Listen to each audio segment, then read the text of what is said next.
Halo pemirsa Jawa Post TV, dimanapun Anda berada, jumpa lagi di Obrol-Obrol, sebuah tayangan yang akan menghadirkan sosok-sosok dan juga narasumber inspiratif spesial buat kalian semuanya pemirsa Jawa Post TV. Dan kembali bersama dengan saya, Tori Andromeda. Senang sekali untuk hari ini kita ada di suasana yang berbeda ya.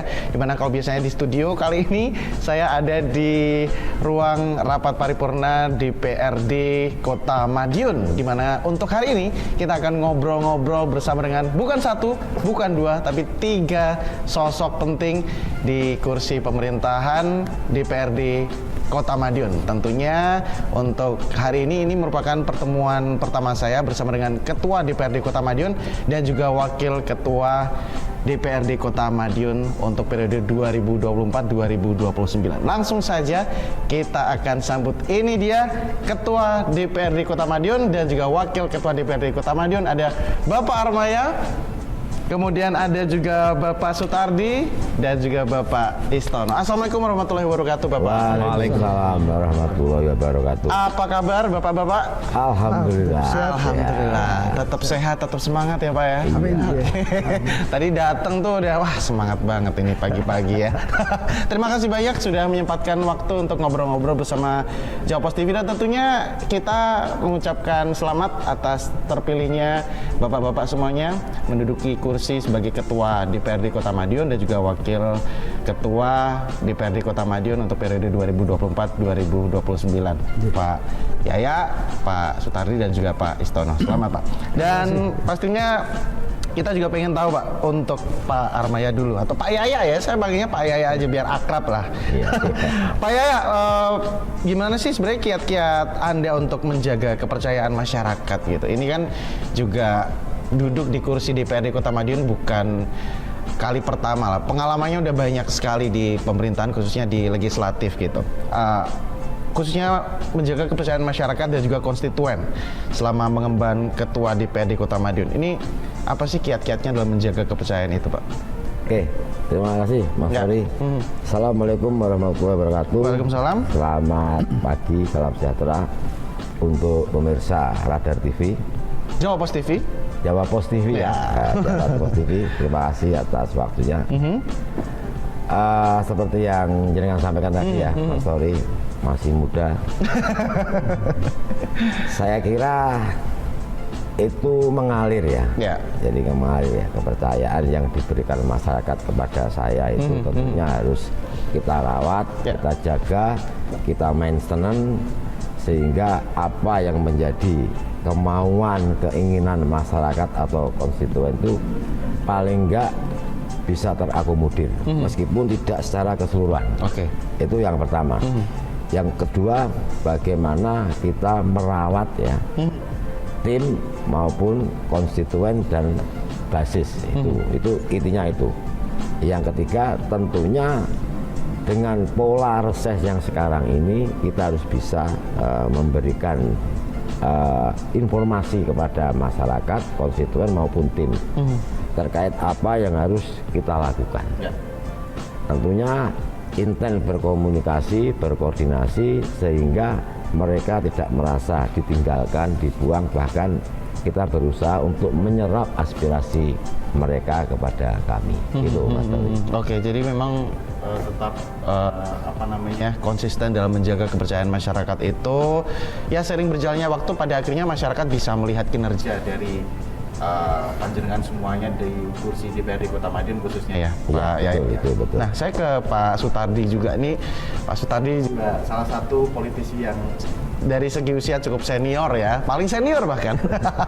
Ini kalau kita melihat Pak Sutardi, anggota-anggota DPRD Kota Madiun khususnya, ini kan sepertinya sudah mulai diisi oleh wajah-wajah baru, khususnya wajah-wajah anak-anak muda. Sebagai politisi senior yang cukup berpengalaman juga di kursi legislatif, apa sih Pak kiat-kiat untuk bisa menjaga kekompakan, khususnya ada ilmu-ilmu tertentu untuk bisa ditularkan ke teman-teman muda ini, Pak? Terima kasih Mas, selamat siang, salam sehat untuk kita semuanya. Begini, usia sebetulnya ya bukanlah merupakan sebagai petunjuk, indikasi seseorang itu bisa menjadi contoh ya usia. Tapi saya percaya teman-teman DPRD Kota Madiun sekarang ini sudah banyak memiliki pengalaman di luar sana. Sehingga begitu masuk di lingkungan Dewan Perwakilan Rakyat sebagai wakil rakyat, tentu ya bagi saya ilmu yang perlu dipegang teguh adalah memiliki semangat untuk mau belajar, kemudian semangat untuk ya mendisiplinkan diri. Ya, itu penting karena apa? Karena di lembaga ini kan sebagai mitra kerja pemerintah kota ya. Jadi kita harus memiliki modal pengetahuan sebagai apa mendukung fungsi tugas dan wewenang kita ini supaya sejalan seiring dengan mitra kerja kita. Seperti itu. Berarti walaupun memang ya ada orang bilang usia hanya angka begitu, tapi semangatnya tetap besar untuk bisa menjaga kepercayaan masyarakat, khususnya memberikan ilmu tadi ya. Pak Jenengan bilang bahwa pengetahuan ini juga penting, bagaimana pada akhirnya bisa tahu sistematis di kursi legislatif sehingga pada akhirnya teman-teman muda ini juga bisa mendapatkan ilmu yang banyak di kursi pemerintahan khususnya ya. Jadi misalnya bintek yang diselenggarakan oleh Dewan ini ya perlu diikuti dengan sungguh-sungguh karena disitulah kita bisa menambah ilmu pengetahuan. Oke. Nah, termasuk Pak Istiono juga. Ini anak-anak muda biasanya wajah-wajah muda sepertinya cukup bertebaran gitu. Tidak hanya di Kota Madiun, bahkan di ranah nasional anak-anak muda sudah mulai berani berpolitik, sudah mulai berani untuk bersuara, termasuk pada akhirnya sudah berani dan berhasil menduduki kursi-kursi vital pemerintahan gitu. Gimana sih kiat-kiat ala versi Pak Istiono sendiri untuk menjaga kekompakan, khususnya bagaimana mengajak anak-anak muda ini untuk bisa menjadi pengawas gitu jalannya pemerintahan, Pak Istiono? Ya, terima kasih Mas Torik. Assalamualaikum warahmatullahi wabarakatuh. Para pemirsa, perlu kami sampaikan sebelum menjawab pertanyaan Mas Torik, kebetulan seperti saya secara pribadi posisi di parlemen ini sudah ya cukup lah pengalaman di dunia legislatif. Bahkan kursi yang ditempati Pak Armaya, kursi yang ditempati Pak Tardi, semuanya juga sudah saya ikutin gitu. Nah, terkait menjawab apa yang jenengan sampaikan, tentu untuk 2024 hasil pemilu ini memang kondisi DPRD Kota Madiun ini kalau ditinjau dari segi usia sangat bervariatif. Apalagi disiplin ilmu teman-teman kami 30 ini juga bervariatif. Betul. Nah, oleh karena itu sebagai orang yang kebetulan lebih dahulu ada di parlemen ini, tentu kami pimpinan bertiga ini mencari bentuk-bentuk formulasi. Yang pertama adalah menyatukan frekuensi di antara 30 anggota ini yang berangkat dari semua disiplin ilmu yang bervariasi, usia yang berbeda, mungkin latar belakang profesi masing-masing, itu dalam satu tempat di parlemen ini. Nah, intinya apa? Bahwa teman-teman kita semua ber-30 ini sudah yakin nawaitunya adalah mengabdi untuk kepentingan masyarakat. Nah, oleh karena itu tentu di DPRD ini juga harus mulai dikemas apa yang harus segera dilakukan di lembaga atau institusi ini. Jadi misalnya saja menyatukan frekuensi dengan ya sesuai dengan tupoksinya DPRD. Nah, kita meyakini bahwa teman-teman utusan-utusan dari partai politik yang gabung di fraksi ini di luar sana juga sudah memiliki kemampuan dalam hal berpolitik. Tetapi ini kita sudah masuk dalam rumah besar ini, nah tentu harus kita bawa ke ini loh, yang sesungguhnya harus kita kerjakan, kita tunjukkan. Apa itu? Yaitu tupoksinya DPRD sesuai dengan apa yang diatur oleh undang-undang. Nah, tentu dalam hal ini kita perlu diskusi panjang. Kemudian kita berikan pemahaman kepada kita semua. Jadi tidak hanya yang baru, termasuk yang sudah lama, sudah tua ini. Ilmu senior mungkin. Ya. Ilmunya disegarkan kembali. Apa? Peningkatan kapasitas lewat fintech, sehingga biar ya kita satu print, kita satu pandangan dalam rangka bersama-sama eksekutif pada saatnya nanti melakukan tugas fungsi pokok DPRD ini ya sesuai dengan kewenangan yang kita miliki masing-masing. Itu yang paling penting dan ya karena di sini juga itu tadi dari disiplin ilmunya juga bervariatif, usianya bervariatif, latar belakangnya ya, juga latar beda-beda. Ya kita komunikasi lah. Pimpinan ini pinter-pinternya untuk melakukan komunikasi dengan masing-masing ketua fraksi untuk bisa menempatkan personilnya ada di komisi yang nanti akan ketemu keseimbangan di komisi. Sehingga peran teman-teman sebagai mitra pemerintah itu akan balancing, seimbang dalam memberikan kontrol, dalam memberikan pengawasan, dalam memberikan pandangan. Ini tidak ada yang tumpang tindih. Saya kira itu yang lebih penting didahulukan pada teman-teman agar mereka mulai go untuk menjalankan apa yang menjadi tugas mereka. Dan setelah pelantikan kemarin tentunya sudah ada beberapa diskusi-diskusi yang dilakukan, rapat-rapat. Sejauh mana pada akhirnya teman-teman wajah-wajah baru ini khususnya bisa menerima berbagai pandangan fraksi, kemudian tupoksi dari DPRD Kota Madiun sendiri. Seperti apa, Pak? Ya alhamdulillah sudah baik. Mereka bisa menyesuaikan dengan ritme-ritme yang ada, dengan alur-alur yang ada yang kita. Yang penting begini menurut kami Mas Torik, yang sudah senior atau yang sudah lebih dulu makan asam garamnya DPRD ini tidak merasa tidak menjaga diri gitu ya. Artinya kalau toh memang punya pengalaman, punya ilmu itu ditularkan. Ya, dalam rangka toh kalau teman-teman ini semua konsepnya itu pinter-pinter, itu kan akan meringankan tugas kita juga. Betul. Dalam rangka ya itu tadi mengawal program pemerintah ya gitu. Terlebih dalam fungsi pengawasan eksekutif, legislatif ini juga harus tetap melakukan sinergi dan pastinya dari teman-teman yang muda-muda khususnya yang masuk ke kursi DPRD Kota Madiun ini juga bisa membantu fungsi-fungsi utama dari DPRD Kota Madiun sendiri khususnya ya. Dan sepertinya kita semakin seru ngobrol-ngobrol bersama dengan bapak-bapak Dewan yang terhormat ini. Nanti kita akan kembali lagi untuk segmen berikutnya, teman-teman pemirsa Jawa Post TV. Jadi jangan kemana-mana, tetap di Obrol. Pokoknya kalau urusan pilkada tidak usah diomong di rumah ini, gitu loh. Tapi kalau urusan pilkada, monggo dibicarakan di luar sana. Karena yang saya Mas Tori, bertiga ini juga arahnya itu berbeda-beda semua. Gitu loh. Berbeda.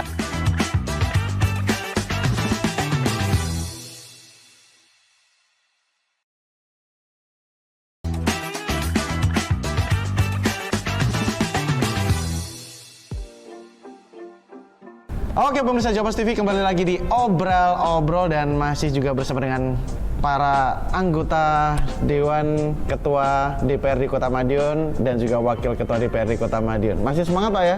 Oh iya ini dong. Kok masih semangat, ini resepnya apa sih Pak? Ini apa olahraga terus tiap hari atau gimana Pak ya misalnya? Ya alhamdulillah ya. Usia itu tidak hanya menjadi alasan ya. Selama kita pola hidup sehat ya, kita jaga makan, kita olahraga, alhamdulillah olahraga itu masih berjalan terus. Tetap berjalan. Kebetulan saya seneng jalan kaki, kemudian goes sama Pak Waka, Pak Istono, goes. Kalau Pak tadi kan dia badminton ya. Oh iya, Pak tadi badminton juga? Masih badminton ya. Itu mungkin salah satu tips untuk menjaga stamina, kebugaran tubuh juga. Pak Istono juga masih aktif olahraga juga. Selain mikirin rakyat, mikirin kesehatan juga penting ya. Karena kalau misalnya sampai sakit, ya pastinya kinerjanya juga bisa menurun gitu loh ya. Oke, kita lanjut lagi ke topik kita untuk kesempatan hari ini, di mana penyelenggaraan pemerintahan ini ke Pak Yaya. Penyelenggaraan pemerintahan Kota Madiun Pak saat ini dihadapkan kepada transisi politik, transisi kepemimpinan juga nantinya. Termasuk terkait Raperda Inisiatif DPRD Kota Madiun 2024. Ini seperti apa Pak untuk kondisinya? Ya kebetulan saya, Pak Istono, Pak Tardi itu grade kelasnya beda kecil ya. Kalau saya sama Pak Istono sama. Alhamdulillah masih diamanai oleh masyarakat 4 kali. Kalau Pak Tardi kan 2 kali. Tapi secara usia lebih senior. Pengalaman sering berbagi. Jadi apa yang harus kita lakukan terkait dengan pertanyaan sampean tadi ya? kita harus bisa memberikan pemahaman kepada teman-teman anggota Dewan Kota Madiun. Jadi sinkronisasi, komunikasi, koordinasi itu harus kita jaga betul antara pimpinan dan anggota. Kebetulan kami bertiga itu sering sharing apa yang harus kita lakukan, apa yang harus kita perbuat terkait dengan transisi ini. Karena yang baru itu hampir, kalau nggak salah 14 ya, 14 orang. Itu harus segera melakukan fungsi koordinasi terkait dengan apa yang harus kita lakukan dengan proses kegiatan yang di DPRD Kota Madiun. Karena jeda waktu antara pelantikan dengan pembahasan anggaran itu sangat dekat sekali. Sehingga kerja keras pimpinan ini diperlukan. Nah, ini kalau kita tidak berkoordinasi, berkomunikasi dengan anggota dewan yang baru, tentunya nanti kita akan keteteran. Kebetulan kami punya tenaga ahli, kami punya staf ahli yang bisa diajak sharing. Seperti tenaga ahli, kita kerjasama dengan UNS, para perdanya, kalau nanti anggarannya dengan Untak ya. Nah, ini jadi clue mana yang harus kita lakukan, yang harus kita bahas, itu kita berikan kepada anggota dewan yang baru. Sehingga dalam proses pembahasan ini tidak ada keterlambatan dengan durasi waktu yang sekian ini harus kita selesai. Karena kalau kita dalam hal ini membahas keterlambatan APBD, tentunya kita akan dapat punishment. Yang ini yang tidak kita inginkan, dan itu juga masyarakat yang akan dirugikan. Nah, kita nggak mau. Karena APBD itu untuk masyarakat, untuk rakyat. Itu yang harus kita koordinasikan intent dengan pimpinan dan anggota DPRD Kota Madiun. Termasuk untuk memastikan program-program Pemkot sekaligus mengawal juga program wali kota terpilih nanti, Pak, itu dapat berjalan sesuai dengan perencanaan dan aturan yang berlaku. Akan ada strategi seperti apa untuk bisa tetap melakukan sinergitas dengan eksekutif pemerintah Kota Madiun? Ya, kita dengan eksekutif itu kan simbiosis mutualisme. Nah, semua saling ketergantungan yang nanti akan membawa hasil yang maksimal untuk masyarakat. Cuman check and balance itu harus kita tekankan. Jadi fungsi pengawasan itu harus kita lakukan secara intens, secara terus-menerus, sehingga tidak ada kesalahan yang nantinya akan merugikan masyarakat. Itu Mas Tori. Intinya itu aja. Termasuk raperda inisiatif DPRD, Pak. Ini mungkin harus kita bahas juga di mana ini seperti apa, Pak? Kalau itu spesialnya Pak Istono itu. Oh, Pak Istono nanti ya. Saya ke Pak Sutandi dulu deh. Ini dapat diakui bahwa kinerja DPRD Kota Madiun, Pak, selama ini juga cukup baik. Baik itu periode lama maupun baru begitu ya. Cukup bagus dalam kolaborasi bersama dengan Pemkot Madiun saat dipimpin oleh PJ Wali Kota. Bagaimana mempertahankan kekompakan dan sinergitas hingga nantinya terpilih Wali Kota yang baru, Pak? Terima kasih Mas Tori. Jadi membangun Kota Madiun baik secara fisik maupun non fisik itu adalah menjadi tanggung jawab kita bersama. Ya, tidak terbatas siapa wali kotanya, kan begitu. Oleh karena itu sinergitas kerjasama yang baik antara eksekutif dan legislatif dan pihak manapun juga ya perlu kita jaga dan justru kita tingkatkan. Karena komitmen kita ini adalah komitmen bersama bagaimana memajukan dan mensejahterakan masyarakat Kota Madiun. Jadi tetap harus kita jaga ke depan bagaimana hubungan antara kita semua sebagai stakeholder dalam meningkatkan kemajuan Kota Madiun ini betul-betul terjaga dan bermanfaat bagi masyarakat Kota Madiun, Mas. Itu artinya memang kolaborasi yang dilakukan oleh DPRD Kota Madiun bersama dengan PJ Wali Kota selama ini juga sangat baik juga. Sehingga pada akhirnya beberapa program-program untuk masyarakat Kota Madiun dapat berjalan dengan baik juga, Pak ya. Termasuk nanti transisi di wali kota yang baru begitu ya. Berikutnya. Ya, Pak Istono, bagaimana DPRD Kota Madiun ini juga bisa menempatkan diri sebagai salah satu penyelenggara pemerintahan dengan wali kota terpilih, termasuk kemarin juga sempat ada momentum Pilkada 2024 ya. Masing-masing anggotanya dulu kan juga berbeda pilihan gitu Pak ya. Ini bagaimana menyikapi ini Pak? Nah, ini pertanyaan yang sederhana tapi sulit dijawab. Tidak sampai pinggir jurang Pak ya. Jadi gini Mas Torik, ya. Alhamdulillah bahwa 2024 ini kan ada hilatan politik ya, baik itu Pelek maupun Pilkada. Ya. Nah, hitungan kami pelaksanaan baik itu Pelek maupun Pilkada ini di Kota Madiun berjalan bagus, luar biasa. Masyarakat kita juga dewasa, bisa menjalankan apa yang menjadi kewajiban masyarakat, termasuk pemimpin-pemimpin yang ada di dalam pemerintahan ini juga luar biasa menurut hemat kami, sehingga betul-betul semua aparat bisa menjalankan tugasnya dengan baik. Baik itu Pelek maupun Pilkada di Kota Madiun berjalan dengan baik dan sempurna. Itu alhamdulillah, itu patut untuk kita berikan apresiasi. Nah, kaitannya bahwa utamanya di pemilu wali kota itu ada beda dukungan, beda pilihan, beda apapun, itu saya pikir sesuatu yang lumrah, yang wajar, karena memang demokrasi eranya begitu. Ya. Cuman memang kita harus bisa menempatkan diri kapan kita bekerja untuk kepentingan partai politik termasuk pilkadanya, kapan kita berbicara untuk kepentingan institusi lembaga di DPRD ini. Kami sering bertiga ini diskusi pada saat pelaksanaan pilkada, pokoknya kalau urusan pilkada nggak usah diomong di rumah ini, gitu loh. Tapi kalau urusan pilkada, monggo dibicarakan di luar sana. Ya. Karena nyun sewu Mas Tori, bertiga ini juga arahnya itu berbeda-beda semua, gitu. Berbeda ya toh. Pak Armaya, Pak Tardi, saya ini berbeda gitu. Oleh karena itu kita harus bisa menjaga soliditas kinerja di Taman Praja ini, tetapi tidak meninggalkan kewajiban kita yang ada di luar sana. Betul. Yaitu menyukseskan pemilu sesuai dengan background atau sesuai dengan apa yang kita dukung masing-masing. Ya silahkan saja, kita sah-sah saja.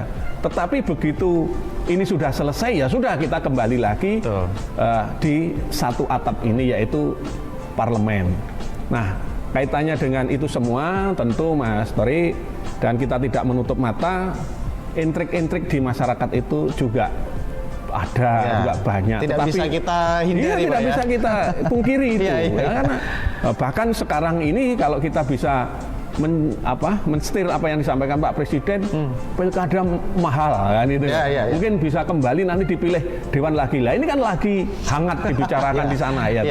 Tetapi bukankah kita ini juga sudah pernah dulu yang seperti itu, ada aturan yang seperti ini. Nah, daerah ini tinggal mengikuti saja. Intinya menurut hemat kami bahwa daerah ini akan selalu mengikuti apa yang ada di tataran pusat sana. Breakdown-nya di daerah kita terjemahkan, kita jabarkan sesuai dengan kondisi aturan yang ada. Nah, khusus kaitannya dengan pilkada, ya menurut hemat kami, wali kota atau kepala daerah ini kan setiap kali mengawali karir politiknya itu kan memiliki visi misi, memiliki visi misi itu di breakdown dalam RPJPD, kemudian nanti ada RKPD setiap tahunnya. Sementara satu sisi di kami di parlemen ini kan melalui resesnya, ada pokir, ada gitu. Itu kita satukan, kita satukan, kita bahas, kita diskusi bersama-sama. Sejauh semuanya berpijak pada kepentingan masyarakat kita, yes. Jadi tidak ada kata susah untuk teman DPRD, tapi betul tadi yang sampaikan Pak Ketua, kita juga punya visi, punya misi check and balance. Jadi tidak hanya sebatas ABS. Asal Bapak senang ya. Tidak boleh juga. Betul. Ya walaupun Yun Sewu, ya mohon maaf, kebetulan calon kepala daerah yang akan melanjutkan ini kemarin kami yang usung dan itu jadi. Bukan kok kami terus harus selalu yes. Memang tidak sesuai, ya harus kita kritisi, harus kita berikan pandangan. Oh ini nggak benar, ini harusnya seperti ini. Karena kembali lagi Taman Praja ini merupakan rumah bersama, banyak fraksi, banyak isi kepala, dan pada akhirnya koordinasi, komunikasi, sinergi antar khususnya ketua dan wakil ketua ini juga tetap harus dilakukan gitu Pak ya. Bukan hanya siapa yang mengusung dan selalu yes, tapi tentunya ketika ada beberapa kebijakan-kebijakan yang dirasa kurang, tentunya ada check and balance juga yang dilakukan. Semakin menarik pastinya obrolan kita bersama dengan bapak-bapak ini. Kita akan kembali lagi untuk segmen berikutnya, dan masih ada satu segmen lagi di obrol-obrol spesial bersama dengan Ketua DPRD Kota Madiun dan juga Wakil Ketua DPRD Kota Madiun. Tetap di obrol-obrol, jangan kemana-mana, tetap di Coba. Fokus pada satu daerah tertentu atau perkotaan akan stagnan. Kasihan yang di pinggir-pinggir. Nah, kami bertiga ini berusaha untuk mengarahkan ke sana. Ini loh peluang bagus. Ini loh yang harus dibangun. Ini loh yang harus diprioritaskan.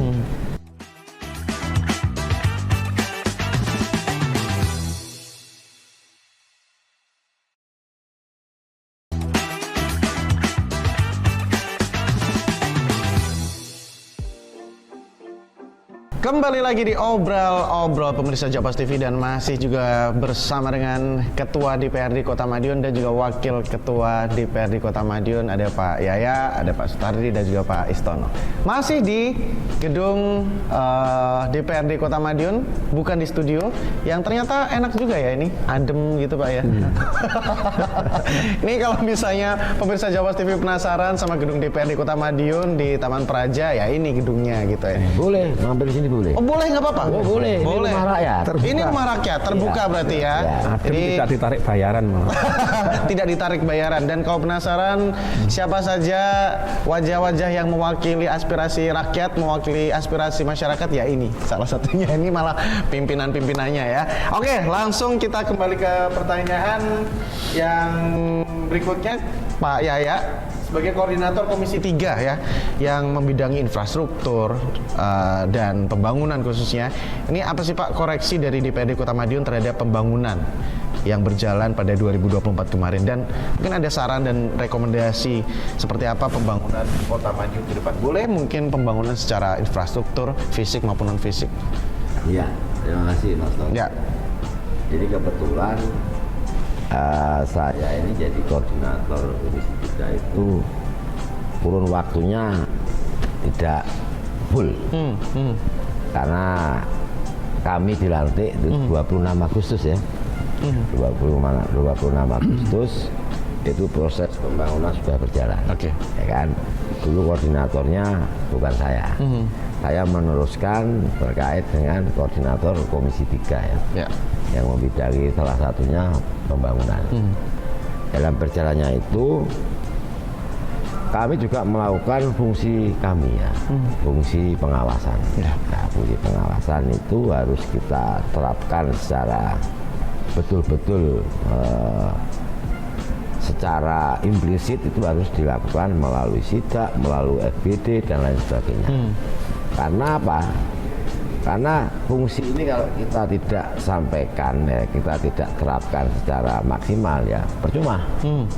Karena ini menyangkut anggaran dan anggarannya tidak kecil, besar sekali. Nah ini perlu fungsi pengawasan terkait dengan infrastruktur. Kebetulan kami kemarin sudah melakukan sidak, ada beberapa temuan-temuan terkait dengan keterlambatan, speknya dan lain sebagainya. Ini yang harus kita bahas, kita sampaikan, kita rekomendasikan kepada OPD terkait.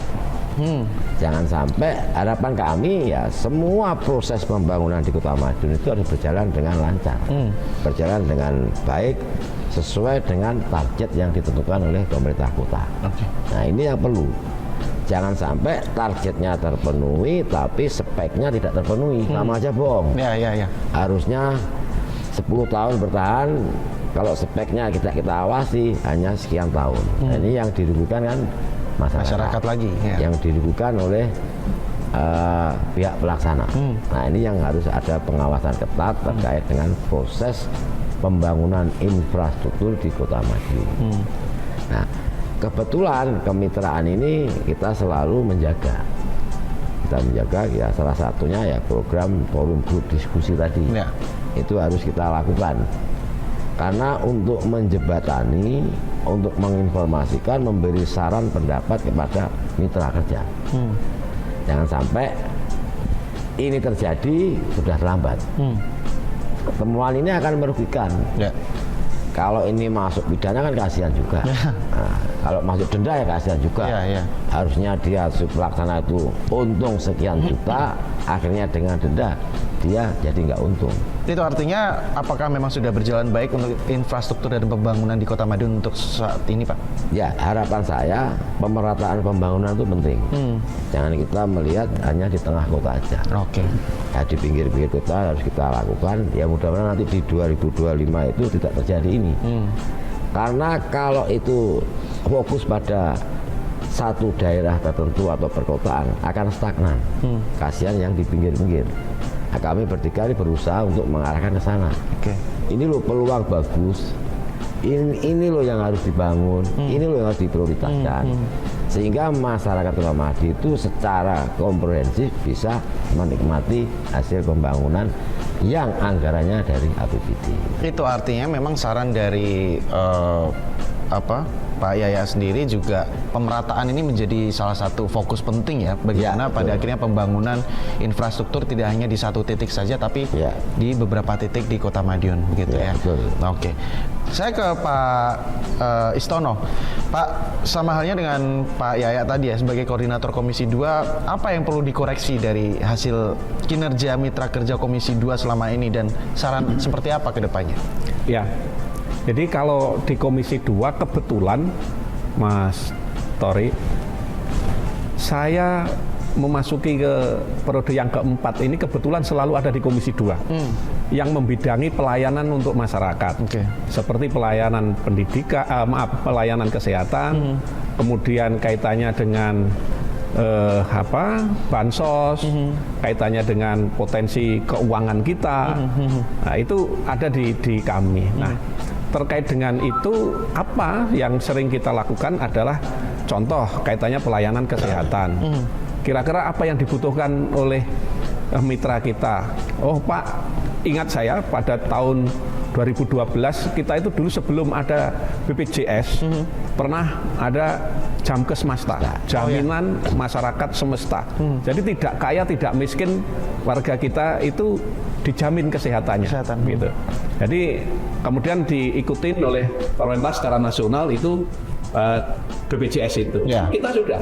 Kemudian kemarin juga kaitannya dengan keuangan dan sebagainya, kemampuan keuangan kita, ada JKK, JKN, itu juga kita yang mengusulkan, yang inisiatif daripada DPR. Termasuk dalam hal ini apa yang menjadi kebutuhan mitra kita dalam hal ini eksekutif di dalam menjalankan tugas-tugasnya itu dibutuhkan apa? Misalnya saja, oh ini harus perlu adanya produk-produk perda, misalnya seperti itu. Nah, kita juga selalu menjalankan tupoksi kita dengan baik. Alhamdulillah setiap tahun kalau kita boleh memberikan sebuah penilaian begitu, grade kita itu bagus Mas untuk kaitannya dengan produk-produk perda kita. Kalau dikatakan di beberapa daerah ada yang mandul kaitannya perda-perda inisiatif DPRD, insya Allah di kita tidak. Setiap tahun itu bisa kita lihat dan bisa kita rasakan hasilnya, tidak hanya begitu jadi terus tidak bisa dilaksanakan, enggak. Banyak perda-perda yang kita hasilkan ya tahun-tahun sebelum 2024 misalnya. Ada kemarin produk santunan kematian. JKK, JKN. Nah ini tadi menjawab praperda juga, raperda inisiatif DPRD ya, yang tadi juga sempat belum terjawab. Silakan Pak Istono, mungkin ada beberapa raperda inisiatif dari DPRD untuk masa kinerja ini. Iya, makanya kan tadi sudah sedikit saya singgung. Pokoknya yang itu sifatnya adalah pelayanan masyarakat dan betul-betul bisa dibutuhkan untuk kepentingan masyarakat, teman-teman DPRD ini sangat punya inisiatif untuk ngegulkan perda-perda itu. Nah, salah satu diantaranya yang tahun sebelumnya itu tadi perda kematian, santunan kematian. Warga Kota Madiun yang meninggal sekian, gitu. Nah, mungkin itu juga sudah saatnya nanti dievaluasi untuk tahun-tahun berikutnya. Misalnya saja nilainya bisa ditambah. Nah, tentu ini juga harus kita sesuaikan dengan kondisi kemampuan keuangan daerah. Nah, khusus untuk 2024. Nah, kemarin ada 4 raperda inisiatif yang digulkan oleh teman-teman DPRD yang merupakan hasil produk dari DPRD Kota Madiun sendiri ya. Ya tentu pembahasannya juga bersama-sama eksekutif. Hanya inisiator dalam hal ini adalah DPRD. Di antaranya ada perda tentang pengelolaan dan pemanfaatan teknologi informasi komunikasi. Ya, ada juga Raperda tentang penyelenggaraan inovasi daerah. Ada juga Raperda tentang pembangunan dan pengelolaan sarana perdagangan. Nah, yang terakhir yang keempat, Perda tentang perubahan atas Perda nomor 19, yaitu hak keuangan dan administrasi pimpinan dan anggota DPRD. Apa yang bisa kita ambil dari perda-perda ini, Mas? Memberikan kepastian hukum terhadap masyarakat kita, terhadap kita yang sebagai pengelola pemerintahan di tingkat kota kabupaten ini, agar tidak menimbulkan persoalan baru di kemudian hari. Nah, hal-hal yang sifatnya lebih pro dengan masyarakat, yaitu harus kita betul-betul sebagai bentuk representasi kita sebagai wakil mereka harus getol sejauh memang kita bisa danai itu, gitu loh. Jadi jangan terus nanti wong perda gini kok enggak disetujui DPRD, ya lucu, padahal itu sangat berpihak untuk kepentingan masyarakat. Tetapi juga begini, Mas Tor, ada juga yang kadang-kadang perda ini pada pelaksanaannya nanti menjadi beban pemerintah. Itu juga ada. Oleh karena itu kita harus betul-betul menjadi beban masyarakat.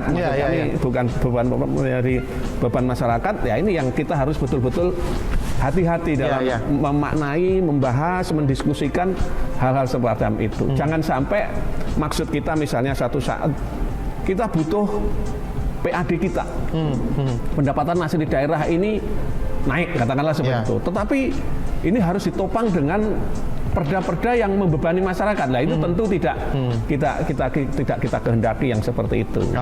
Ya, yang seperti itu tidak kita kehendaki. Artinya bahwa kita betul-betul harus mampu membaca kondisi real yang terjadi di masyarakat dan apa yang semestinya harus diberikan kepada masyarakat kita. Ini harus betul-betul clear. Tidak ada sesuatu yang ganjil di kemudian hari. Saya kira itu, Master. Nanti kita akan kembali lagi, khususnya Pak Sutardi. Saya juga ada pertanyaan terkait kinerja dan juga mitra kerja ya di Komisi 1. Nanti kita akan bahas di segmen berikutnya. Jadi jangan kemana-mana, tetap di Obrol-Obrol. Kami berharap supaya di dalam pelaksanaannya itu nanti terus dikawal, bahkan ya sampai pada titik bagaimana perencanaan itu, pelaksanaan itu betul-betul bermanfaat bagi masyarakat, terutama Madiun.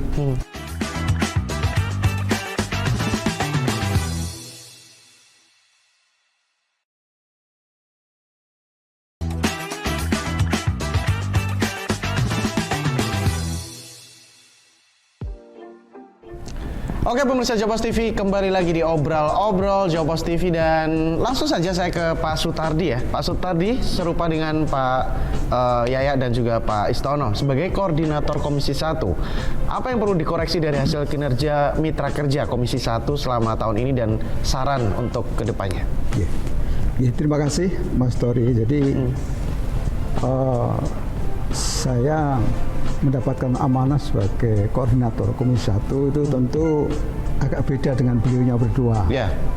Beliau berdua sudah berpengalaman beberapa kali. Nah, saya baru masuk ke periode ini menjadi koordinator Komisi 1. Ya, hanya kebetulan periode kemarin kami ya sebagai anggota di Komisi 1, tentu kami juga sedikit punya pengalaman bagaimana Komisi 1 membangun kinerja dengan mitra kerjanya. Nah, dari situ kita bisa ya sedikit memberikan apa istilahnya kritikan masukan mungkin masukan ya gitu. Jadi memang mitra kerja ini kan sebagai pelaksana kerja ya, pelaksana apa yang kita rencanakan.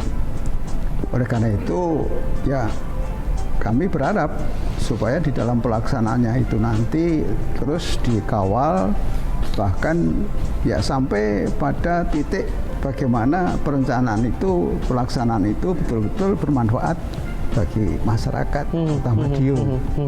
Jadi pentingnya di situ, walaupun kami juga mempunyai fungsi dalam hal pengawasan, tapi kedua tugas fungsi baik dari eksekutif maupun legislatif harus sama-sama berjalan dan begitu. Betul. Sehingga program-program kerja kita untuk meningkatkan pelayanan dan kesejahteraan dan sebagainya ini betul-betul bisa maksimal gitu.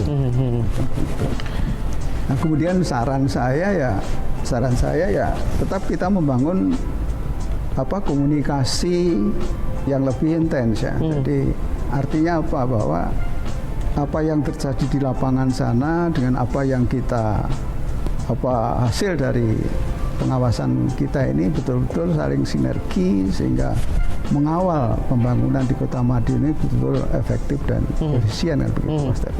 Gitu. Nah, pasti nantinya juga akan cukup banyak program-program inisiatif, khususnya Raperda inisiatif juga dari Dewan yang dicetuskan untuk 5 tahun ke depan, Pak Sutardi. Ya. Bagaimana pendapat Bapak sendiri untuk bisa memilah-milah ya program-program inisiatif atau usulan DPRD yang baik dan bermanfaat bagi masyarakat, dan tentunya apa harapan dalam menyambut penyelenggaraan pemerintahan untuk tahun depan, Pak? Iya, terima kasih Mas Tari. Jadi terkait dengan Raperda untuk tahun 2025 memang sudah masuk di Propomperda kita ya, baik itu dari usulan eksekutif maupun dari inisiatif dari Dewan sendiri. Ya. Jadi poinnya bahwa di dalam kita memilah Raperda yang ada, itu intinya adalah bagaimana Raperda itu betul-betul bermanfaat atau istilahnya pro rakyat. Ya. Sehingga betul-betul begitu Raperda ini kita jalankan, kita laksanakan, kita aplikasikan di dalam masyarakat, itu betul-betul bisa bermanfaat bagi masyarakat. Termasuk implementasinya di lapangan gitu Pak ya? Implementasi di lapangan bisa dilakukan, dirasakan dengan sebaik-baiknya gitu. Jadi semisal untuk tahun 2025 Raperda inisiatif kita ini ada Raperda tentang keprotokolan di lingkungan pemerintah Kota Madiun.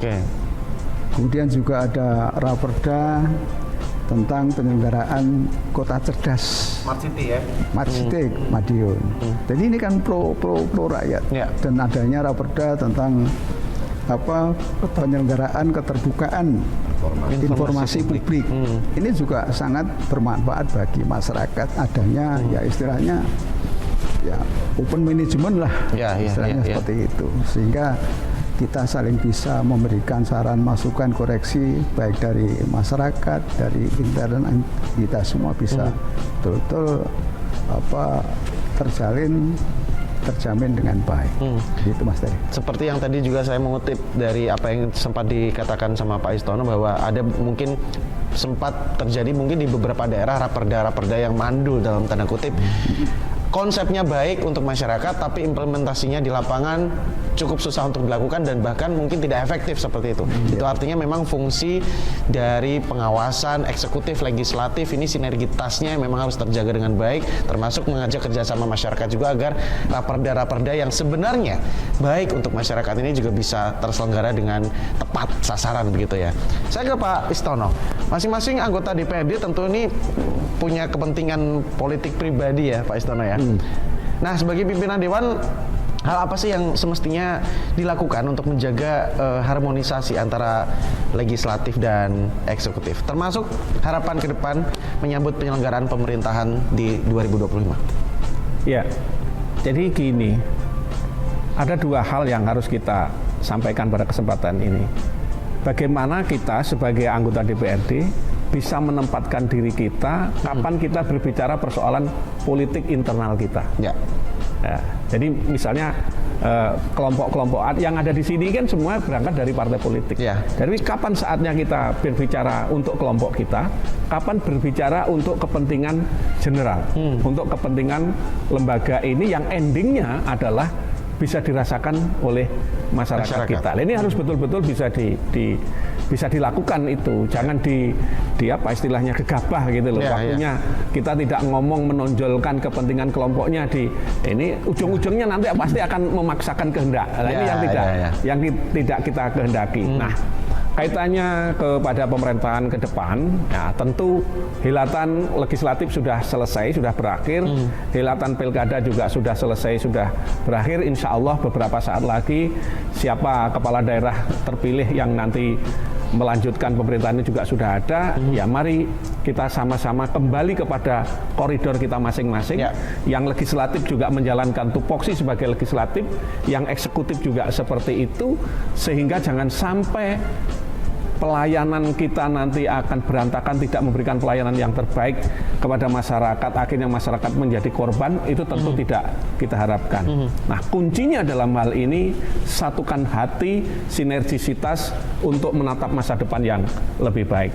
Saya kira itu aja yang paling harus dikedepankan untuk pemerintahan yang akan datang. Itu artinya memang perbedaan politik yang sempat terjadi di waktu belakang kemarin memang harus kita lupakan, harus kita selesaikan, harus kita sirnakan, karena pastinya di 2025 berbagai macam program-program dari eksekutif dan juga legislatif juga pastinya harus bisa diimplementasikan dengan baik kepada masyarakat.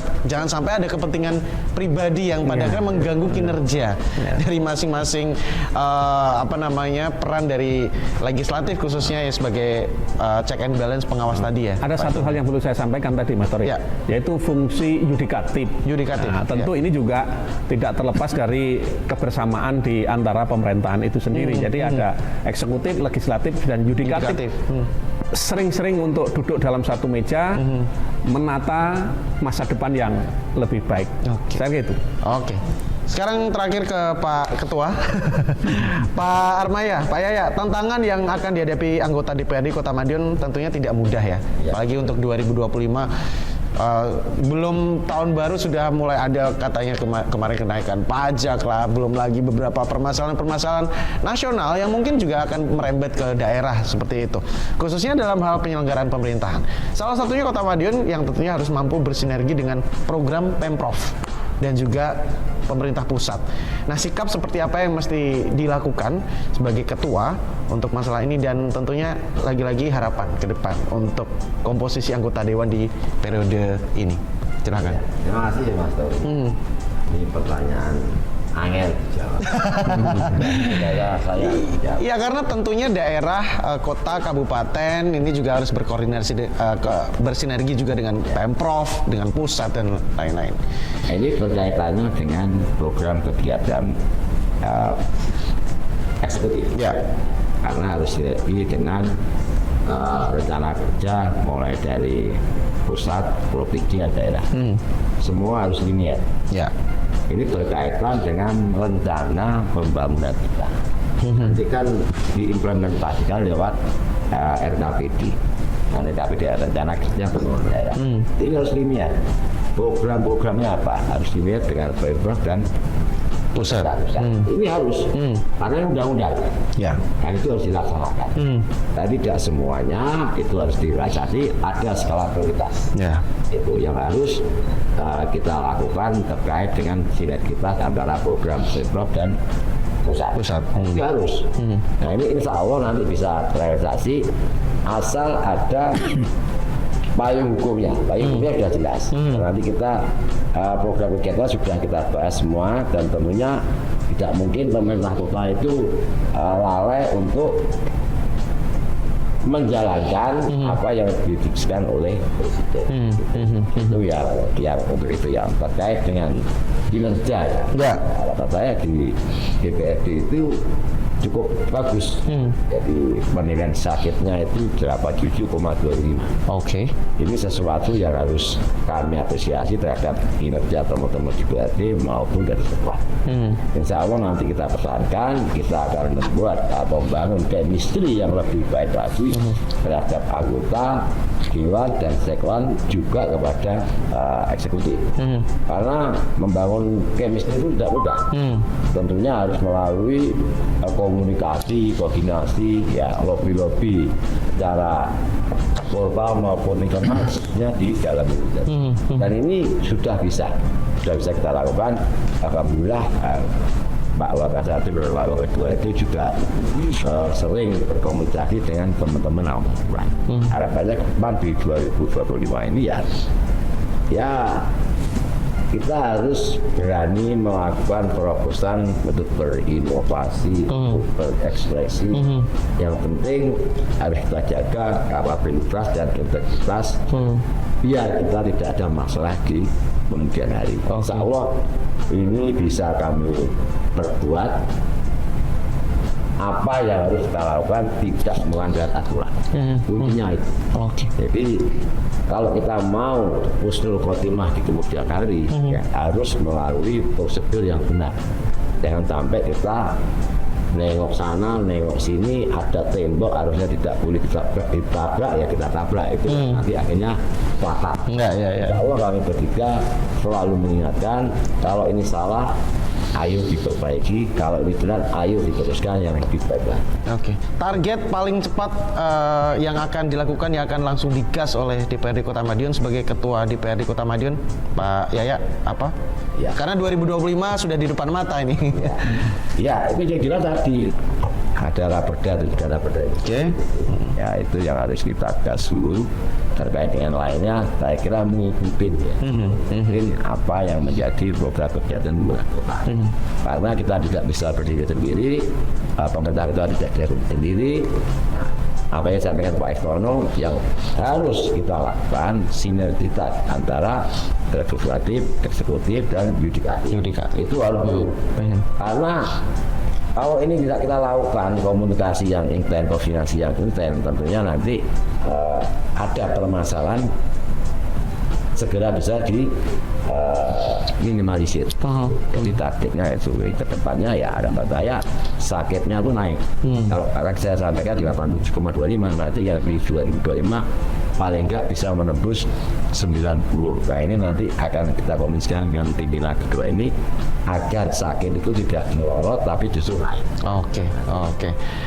2025 sudah di depan mata. Semoga ke depan kinerja dari DPRD Kota Madiun semakin mentereng, semakin melakukan banyak produk-produk, produktivitasnya semakin baik, kemudian juga bisa memberikan kebermanfaatan yang semakin maksimal kepada masyarakat ya. Tentunya terima kasih banyak Pak Istono, Pak Sukardi, Pak Armaya sudah menyempatkan waktunya ngobrol-ngobrol santai dan hangat di sini di Jawa Post TV, dan terima kasih juga untuk pemirsa Jawa Post TV yang sudah menyaksikan obrolan kita bersama dengan para wakil rakyat kita ya, Ketua DPRD Kota Madiun dan juga Wakil Ketua DPRD Kota Madiun untuk periode 2024-2029, dan kita harapkan semoga kinerja dari legislatif ini bisa berjalan baik, bisa berjalan maksimal, bisa menjadi pengawas untuk eksekutif, dan pastinya sinergitas antara eksekutif, legislatif, dan juga yudikatif ini perlu kita jaga untuk memajukan Kota Madiun yang lebih baik lagi ke depannya. 2025 sudah di depan mata, semoga harapan-harapan baik dan doa-doa baik tetap kita ijabah bersama, dan tentunya kebermanfaatan kepada masyarakat bisa kita rasakan bersama. Dan terima kasih juga sekali lagi pemirsa Jawa Post TV yang sudah menyaksikan obrolan kita untuk hari ini bersama dengan wakil rakyat kita di Kota Madiun, DPRD Kota Madiun. Tentunya banyak sekali narasumber dan juga tokoh-tokoh inspiratif yang akan kita hadirkan di program Obrol-Obrol yang tayang setiap hari hanya di Jawa Post TV. Dan akhirnya saya Toran Drumida, mewakili kerabat kerja yang bertugas, mengucapkan terima kasih banyak atas perhatian Anda, dan sampai ketemu lagi di Obrol-Obrol episode berikutnya. Wassalamualaikum warahmatullahi wabarakatuh.